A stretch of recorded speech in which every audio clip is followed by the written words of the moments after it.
Welcome to my talk about metaprogramming with K2 compiler plugins. My name is Tadeas Kriz, and I'm a senior mobile developer at TouchLab. And I also am one of the people who built Sky. Some of you who use KMP maybe know it. It's a Kotlin compiler plugin. It's a little more complicated than that. But it's one of the reasons why I like to talk about compiler plugins in general. And this time we're going to talk about K2 compiler plugins. So, what is metaprogramming? I've already covered this in my previous talks, so we're going to just quickly gloss over things. But basically, metaprogramming means you're writing programs that look at a different program. It can either be in runtime, using reflection. So let's say you want to do serialization, deserialization. That might be something that you would use reflection for, and basically write a program that looks at your code and does serialization, deserialization, right? But it is slow, well, can be slow, especially on mobile. So you may prefer compile time introspection. So compile time introspection might be your compiler plugin, or maybe your macros in a certain way. And they have benefits and downsides. Benefits, it's all compile time safe. You generate the code, so basically you control how optimized it is.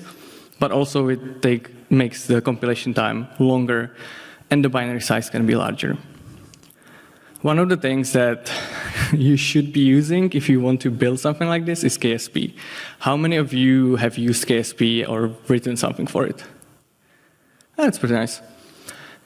So with KSP, you can basically write a program that looks at annotations in the code and then either adds warnings or maybe errors or generates some other code. Compiler plugins, on the other hand, and KSP is essentially a compiler plugin by itself, they tie directly into the compiler, and they can modify its behavior and do more. They are more powerful. So when you first find that you can write a compiler plugin for Kotlin, oh my god, hype, so good, I love it. Let's do it, I can do anything. You can transform your IR, the intermediate representation of your code. Do you want to add something? Do you want to remove something? You can generate synthetic declarations. So let's say we're talking about the serialization again. All of that can be generated and then used in your code, things that you didn't write, but they are there, and you can use them. And you can also validate your expressions, right? So with KSP, as I mentioned, you can do errors and warnings, but kind of only on the higher declaration level. But let's say you have a string, and you want to check that the string is SQL before you compile the code. So with compiler plugins, you can do that. But, and it's a big but, it has its problems. And you'll find those once you start writing those compiler plugins. Little to no documentation. Compilers are super, super complicated, and so complex that you need to know what it's doing in order to know what your plugin is supposed to be doing. But they are also not very well documented. The people working on them usually know what they're doing, and they don't need that documentation. Or at least so they think. Then the setup is kind of complex. Depending on what you want to do, you have to have your Gradle plugin that will apply your Kotlin compiler plugin. And then what if there are multiple versions of Kotlin? Which brings us to unstable API. So you write your plugin, cool. But now there's a new Kotlin version, and you have to go and update your Kotlin plugin, a compiler plugin. What happens when you need to use multiple Kotlin versions because you have multiple projects, or maybe it's an open source library and you want to support all of it? And lastly, when I talk about generating synthetic declarations, how do you show them in IntelliJ? You don't want IntelliJ to be all red and then compile is successful. We already have that with Xcode, where it's 5 errors, but build succeeded. So all of this can lead to well, it's not really that good of an idea. But there's the K2. The Kotlin compiler 2.0 was supposed to be this magical thing where all of this is fixed. and it's, well, there should be a thing. It should lead to you becoming in love with compiler plugins again. However, and that's why I removed it, that's not the case today. So, this was supposed to be a live coding session, and I still wish it was, but I found that to show you the full power and what you can do today, because there's a lot you can do. We would either have to be here the whole day, and we would still not be able to build a plugin, because there's a lot you need to learn. And the documentation still isn't where it should be, so that we can just like follow something. So instead, I was like, okay, what's the next best thing? You all came in like, oh, it's gonna be live coding, let's build a plugin. I built a couple of them, and we're gonna look what's some of the weird use cases I built and some of that are actually maybe useful. So that's why it's code-ish. We're not gonna really write anything, more like live code reading. But I hope it's gonna be interesting anyway. So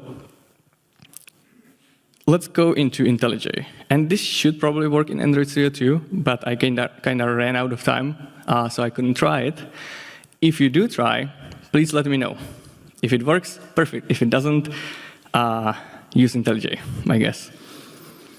So what do we need to do first? There's a couple things that we need to configure before we start. When we build something with Kotlin, Kotlin actually runs in a separate process. It doesn't run in the same process as Gradle by default. So we wouldn't be able to debug. We wouldn't be able to step through. So we want to add Kotlin compiler execution strategy in process to our Gradle properties, so that we tell Kotlin, please run in the same process as Gradle, so that when we're running in debug mode, we'll be actually able to step through the code. Cool. But now, I don't know how many of you are aware, but K2 was just released, but IntelliJ doesn't really support it fully yet. So we need to enable K2. And we do that in languages, Kotlin, enable K2 mode. I restart, you're gonna see my beautiful desktop. And now we're back again. But that actually isn't enough. If we're building our own plugins, IntelliJ currently doesn't, like by default, support loading them to itself. So even if we do build it, it's not gonna work, it's not gonna show up, everything will be red. So we need to open, and I use this with double tapping shift, it opens this like open everything, into registry. By the way, how many of you ever used that? Nice. Someone who likes to have their IDE broken, I see. So we go to registry, and we go to K2, and there is this Kotlin K2 only bundled compiler plugins enabled. It's a mouthful, and it's enabled by default because we need to disable it. When we disable this, IntelliJ should load them. I'm gonna go and restart it anyway because I don't trust it.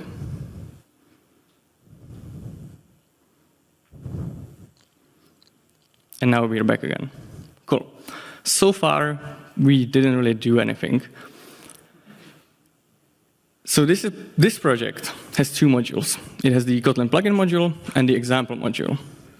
Already you can see like there's no Gradle plugin. And that's because we kind of don't need it anymore. You're still welcome to use it, but let's see how we actually apply it. So this is the line that makes the magic happen. So in your dependencies, you can just add a different module into the Kotlin compiler plugin class path configuration, and then the compiler will use it, but also IntelliJ will pick it up, assuming that we've disabled that silly little check that for sure will not break anything else. Now the Kotlin plugin itself is really simple to configure. It's just like Kotlin JVM, and then you put in Kotlin compiler embeddable like this. And you have to do it compile only. One thing that if you put in implementation, you may bring the version that you compiled it with to the compilation later. So if, let's say you're an open source library and you do this and you put in implementation, then your users may not be using the Kotlin version they think they're using. It's usually like just breaks in really weird ways, so keep that in mind if you ever do this. So, 2 modules, Kotlin plugin and example. Usually you would have something like a runtime. Maybe it's your annotations that you want to have available, or something that your Kotlin plugin will actually be targeting. But in our case, to make it simpler, I've just put it into the example to show you that you don't really need to put it elsewhere. If you don't want to, you would, but you don't need to. So in the example, we'll be trying out our plugin. And in the Kotlin plugin, what we need to implement is compiler plugin registrar.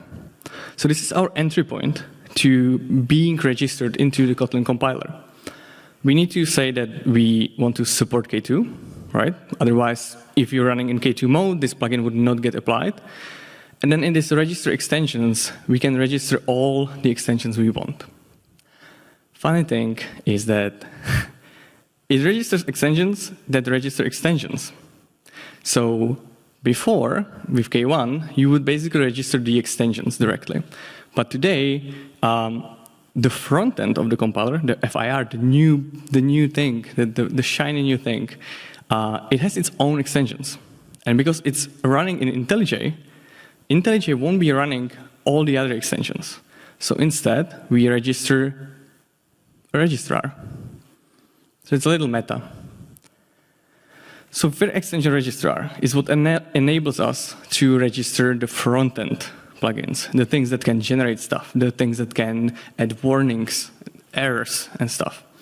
Now, I have a lot of these example things here that don't really do anything, and we can just quickly look into them. So for example, this one, it registers additional checkers. So it allows you to add warnings and errors, as I mentioned. We can do declaration checkers. So if you have a property and you want to make sure that every property in your project starts with an uppercase letter, you can either use lint or you can write your own plugin. Expression checkers, on the other hand, they can look at the expression level thing. So verifying that string is a SQL. That's a good use case, especially if you're a backend developer. And type checkers are, well, there is documentation, but I couldn't really understand it, and we'll get to that later. So I did implement a simple checker here, which makes sure that we warn users of our code that we don't really want to use uppercase class names. We don't want to use Pascal case. We want to use camel case for our names.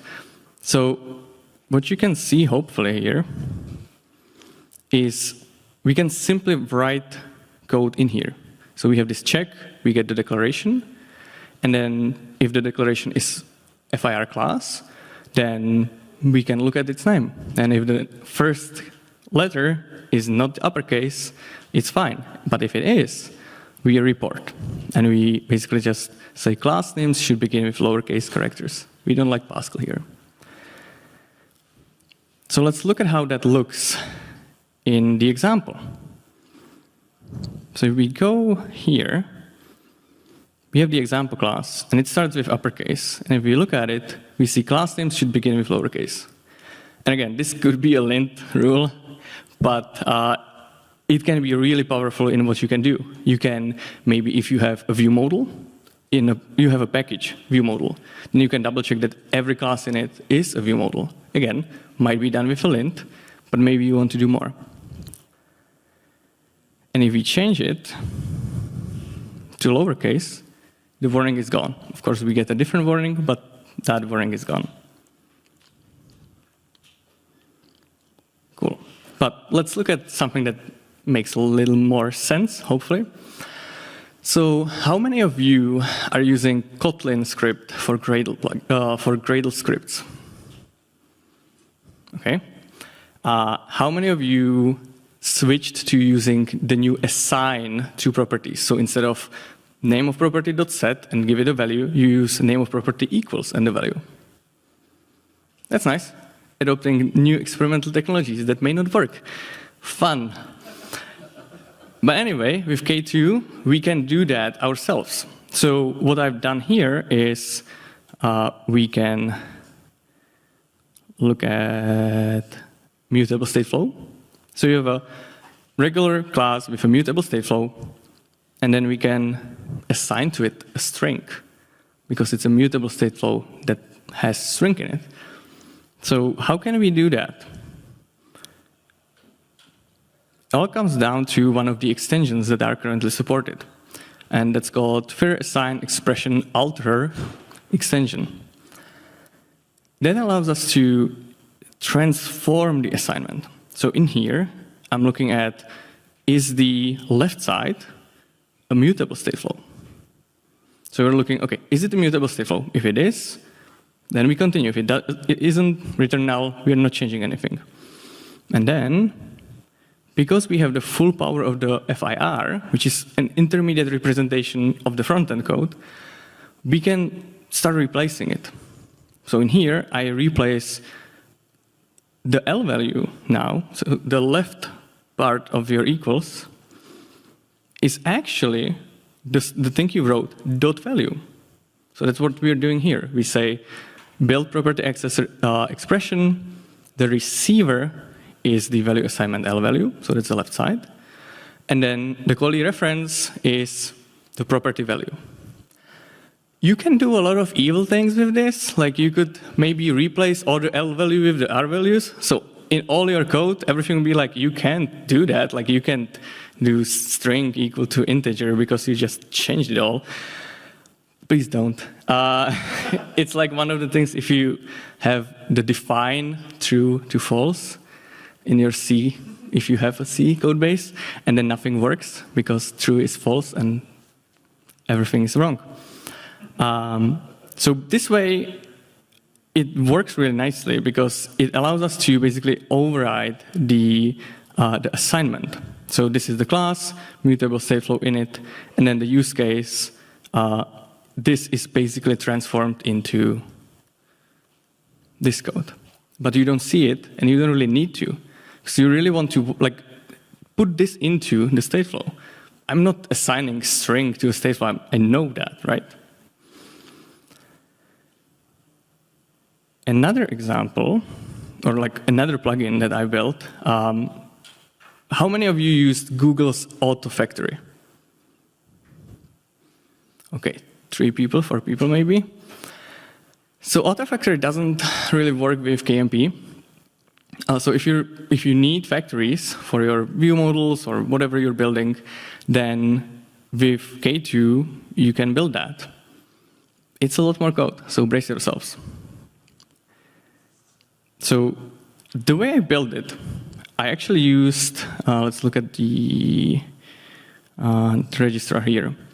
To show you that you can combine the FIR and IR, the Auto Factory uses both. So we have the FIR extension, which adds a nested class called factory into the class that you annotate with at Auto Factory. But also we have the IR extension that generates the code for it. And the interesting thing is, like, nowadays, like with the K2, you can do it in both. So the implementation can either be written in the FIR, and then Kotlin build it, or it can be in the IR itself. The main difference is if you're building in an FIR, different platforms like native and JavaScript and JVM, they have slightly different implementations in the IR itself. So if you build it in FIR, you can basically do it once, because that should be same for all of them. And then the backend takes care of things. But there might be reasons why you build it in a different way. So going through this, we get to fair declaration generation extension. So this is something that allows you to add your generated declarations. Unfortunately, it's currently really limited. You can only work, you can only extend or generate stuff for anything that's annotated already. So hopefully, in the future, this will be like you could do anything. But today, you have to declare this predicate. And so in here, we say anything that's annotated with the Auto Factory annotation, right? So the reason for this, apparently, is because IntelliJ kind of works with one file only, so it can't really give you the whole index when you're working with it. So it needs to be able to like statically know what your plugin is gonna be accessing before that exists. So when it's indexing your code, it will note for itself, okay, this class, because it has an annotation out of factory, it will use this plugin. But it's not calling the code anyway, because it's all static. Now, I've seen that the screen is really small. So it's difficult even for me to see all of it. We're gonna just quickly go through it.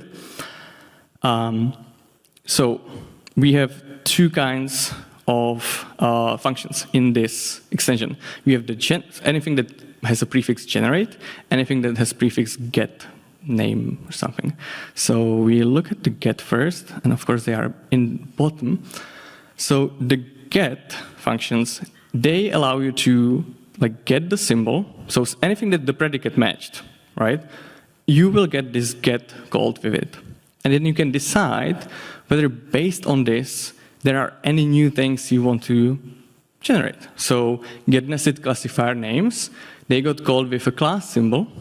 So any class that was matched by the predicate will then be called here. And you can decide, okay, is this something I want to generate the factory for or not? And if you don't, you just return empty set of names. And then we go all the way here, where we actually generate the nested class declaration. So again, we have to double check that we're being called in the right way. And if we are, then we create a nested class. Really simple. This is all built in. Other things not so simple.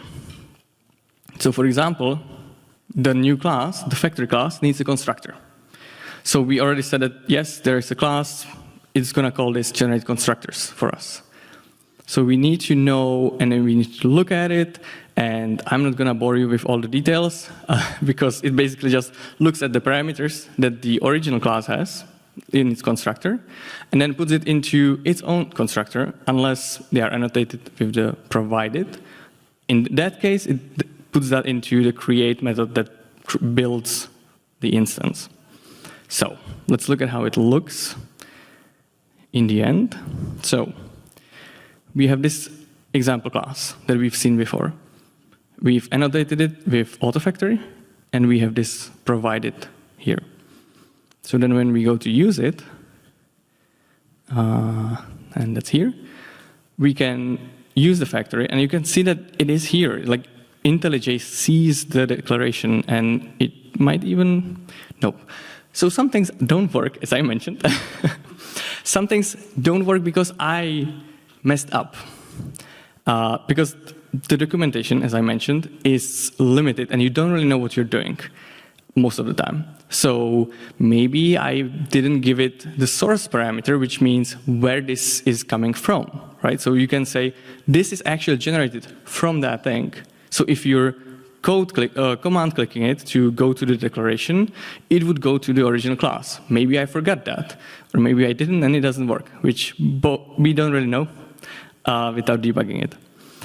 But you can see that it asks us for the first part string, and we actually do get code completion here. We know, like, it knows that there has to be first part string. And then we have the create function that asks us for the second part, the one that we annotated with provided.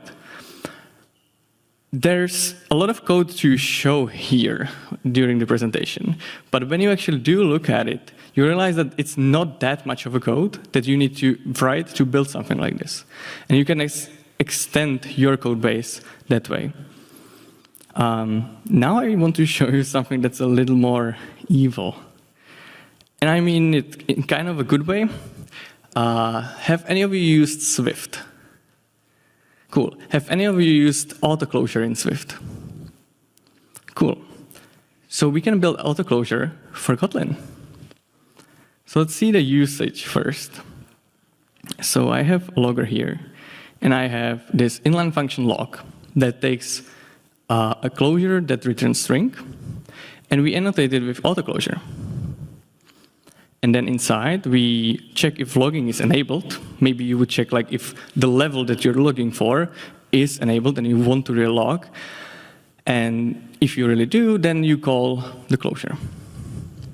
And then when we go to see how it's used, I'm going to close this to have more space. This is the log function that we're actually calling. And you can see we're giving it string, not a closure. We don't have to build a closure around it. Then when we go to auto closure, we have to build two things, at least right now. Maybe that's something that will be fixed in the future. Maybe it's not supposed to work that way. But we can use this call refinement extension, which allows us, and really important thing, a lot of the APIs are basically like experimental or like probably not gonna change, but may change. This one is actually said like, do not use this. It will, like it is gonna change. But what it allows us to do at this point in time, it allows us to intercept any call. So any call to any function, it asks us what is the return type? Do we want to override it? So in here we look like is any of the value parameters annotated with autoclosure?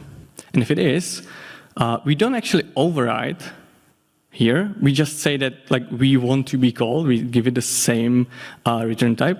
But then in the transform, a lot of code. I don't know what half of it does. I just copied it from somewhere. No, it's really weird because like you don't really know whether you're doing a good job because it works, but like does it just like work or is it okay that you wrote it this way? And all of this, and we built a new function call. So instead of the code that you've seen, that we log and give it a string, it's actually wrapping the string inside the closure for us and hiding that, which is the same behavior as autoclosure in Swift. And so if I run this, if I didn't break anything, that is,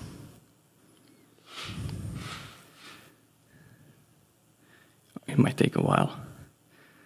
A lot of stuff. But all the way here, we see this also isn't logged, which is expected because the isLogging enabled is false by default here. So it won't log it. And also it won't call this print line, which we've put into the string, because we are not actually calling the closure. But once we enable the logging, the same thing here, and this will print just before we log it. So this way we can implement things that don't really exist in Kotlin, and we can add them. Of course, this might be, that's why I'm saying it's kind of evil, because your team won't expect that. And you'll be like, why isn't my print line being called? I've just added it there. Well, because you're not really logging that, so it's not being called, maybe. Another thing that's of note here is this verbose prefix. So let's talk about that real quick. So you can see that I'm using print line here, right? And this print line is coming from Kotlin. That's the regular Kotlin print line. But with this call refinement, you can change what's really being called. So we're actually calling this log verbose function that won't log anything if it's not enabled. So let's say that you have a ton of print lines in your code. You can go in with this plugin and basically disable them, maybe for release. I don't recommend it. This is not something you should do, but maybe you need to. Maybe it's an old code base and you need to do that because you need to release tomorrow. Well, now there is a way to kind of do it.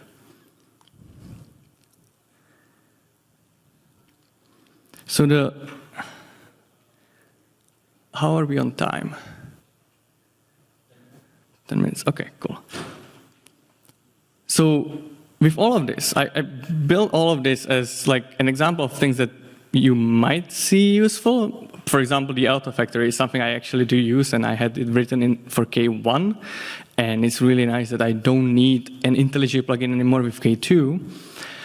However, something you haven't seen, and you would know if you tried yourself, K2 for IntelliJ it's in alpha, and for a good reason. Most of it doesn't work. Refactoring doesn't work. It doesn't really work for Android or KMP. Your Kotlin Gradle scripts won't work unless you, again, go into the registry and enable it yourself and hope for the best. But all of this will be, well, it actually is available on GitHub right now. So if you want to just go and build yourself a plugin, the way it's set up, you can look into, okay, what might be something that you might want to build? Ideas. Someone. That's how I felt when I was preparing for this talk. It's like, huh. Anyway, let's say it's... Oh, that's a good one. That would probably be impossible now. No, it would be an IR plugin, so it wouldn't be the front-end part. So you could build that today without going into K1, like the front-end part at all. And it's basically how, I think it's Zach who made the redacted plugin, that I think it's using IR to scrap all of that. The FIR here, like you can basically add IR code into this, but what I wanted to show is which actually won't work because we already compiled it, so we need to make a random change and then run this in debug mode. So the project that I've built, and it's like the basis for this whole thing, is a playground for you to just open and start playing around, where debugging works because it's pre-configured. You can start writing Kotlin code and then change it to whatever you want. And if this ever runs, which it's a big if. It seems like it's already doing something, and the debugger is just like, I don't feel good about this. Well, anyway, you have to trust me. It will eventually stop at this breakpoint. And you can go in, prototype stuff, play around. See, it's a different breakpoint, but it stopped there. I forgot one, I guess. And you can see, like, you can try, and there are some helpful things with the FIR and IR. Both of them have this render function, and I just closed that so we wouldn't see. So let's say we have the call info call side render here, right? So you can you see it even? Can I make this bigger? No, I can't. Anyway, it shows you, it renders basically the FIR in a way that's kinda readable. And you can see what the FIR looked like before, and if you're making any changes, if you're building a new one and replacing it, you can then render it and see if that's what it probably should look like, and compare stuff. So I actually like to do, like, I wrote it in Kotlin directly, and then I run this and stop at breakpoint, render the FIR, see what exactly is supposed to be done, and then I go in and try to build it in the plugin the same way and try to match it. It's a really stupid way of doing that. But I couldn't find like a really well documented other way. So, how about testing all of this? I haven't covered that because I ran out of time, but you would use Kotlin compile testing. So Kotlin compile testing is a third-party library that allows you to basically test any kind of Kotlin compilation. It supports K2, and it also supports KSP. So if you're like, well, I'm actually going to just build a KSP plugin, you can still use the Kotlin compile testing to test it. And obviously, you should test your code. Unfortunately, it's slow, which is one of the reasons why it's a pain to write tests for compiler plugins. It's not the problem of the compiler testing library. It's the problem that you're running the compiler. Right? So every time you want to test something, you're running a lot of compilations. I guess lastly, I would like to share some of the lessons that I've learned over the years. IntelliJ setup, really important, unless you want to use print lines to debug it.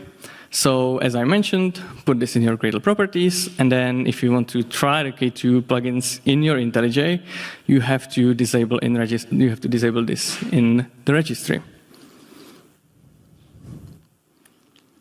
Then the thing is, Kotlin native is surprisingly strict, and I kind of wanted to add that Kotlin JVM is too in a different way. So some of the code that you're generating in your plugin might very well work on Kotlin JVM. But then you give it to someone and they run KMP and it crashes, either in runtime or during compilation. Hopefully it's the compilation. Things like you're calling generic methods. In JVM, due to erasure, JVM doesn't really care. So if you don't give it the generic type, all good. But Kotlin native does care. And then it crashes your compilation with a really weird error that you're going to be debugging for hours. I can guarantee that, because it happened. And then IR declarations require start and end offsets. And I'll be totally honest with you, I have no idea what they do. You can put in zeros, you can put in whatever, and it just works. But if you forget to add them, it stops working.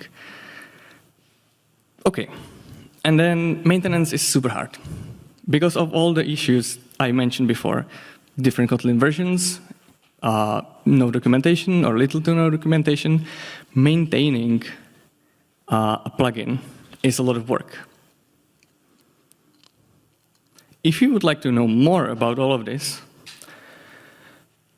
there is some documentation in the Kotlin repository.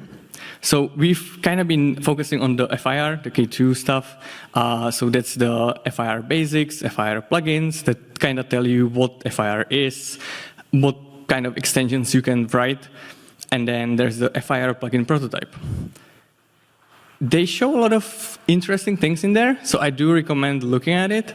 But it can be a little daunting because there's like a lot of code that is not documented, so you don't know why it's doing some of the things. And lastly, you can look at the K2 plugins.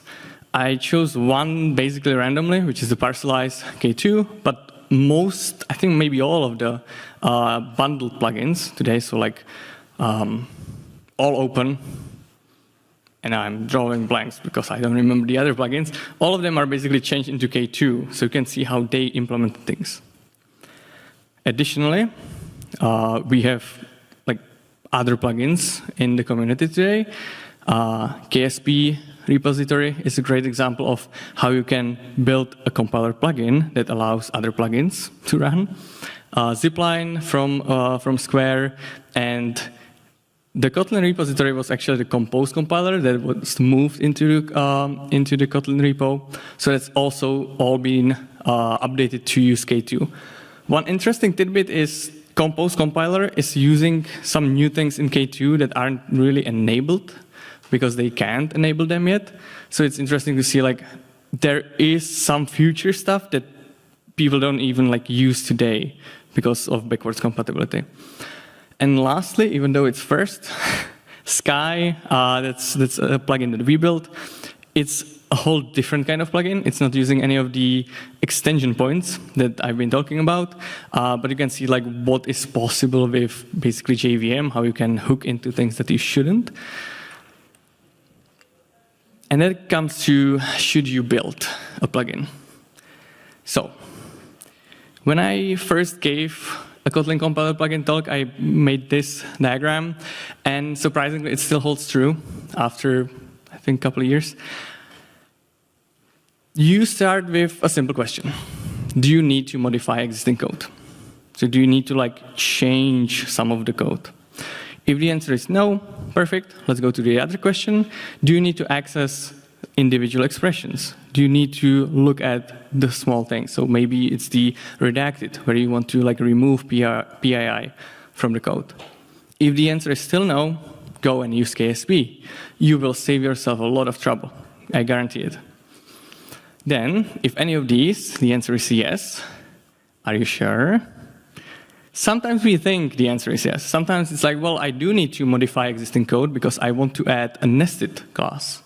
Because that's something that is a modification of the code. You can't generate a nested class by just generating a Kotlin file. But do you really need that? Or is it because it would be a slightly better experience for your Kotlin team? Maybe the naming is better because of that, because the factor is inside. But you don't really need it if you can accept that the factory lives next to it. So if it's example class, factory, together without the dot. It's so much work currently to keep updating the plugin that all of these things needs to be, like you need to critically look at it and own if you're 100% sure, go and write the compiler plugin. If you use KMP, use Sky, please. So to recap, prefer KSP wherever possible. You'll be surprised how many things that you can do with KSP. Compiler plugins, while they are really powerful, maintenance is hard, writing them is super hard. And then, if you can, wait for K2 to mature. It's hopefully going to be a really nice future once all of this is stabilized and the API, because K2 and Kotlin 2.0 is supposed to, at one point, have a stable plugin API. So you won't have to deal with a lot of the changes in the compiler API, because that will all be stable. Lastly, be prepared for this. Be prepared to feel like a junior again, like an intern even, where you have no idea what you're doing. You hope that you're doing it right. It will probably work and compile, but is it really like the way you should be writing it? Or did you just create a time bomb for you that in the future, when you have thousands and hundreds of thousands lines of code, IntelliJ will start like, oh, maybe it's freezing a little bit. I wonder if that's the plugin I wrote. So go ahead, build a plugin, and then realize that it's not worth it. But the K2 plugin base, the repository for you to just start it, prototype stuff. I would be like, if you do, send me like maybe an issue or anything. Let me know what you built, because I'm always interested in like what are the use cases. But this would be like a great starting point.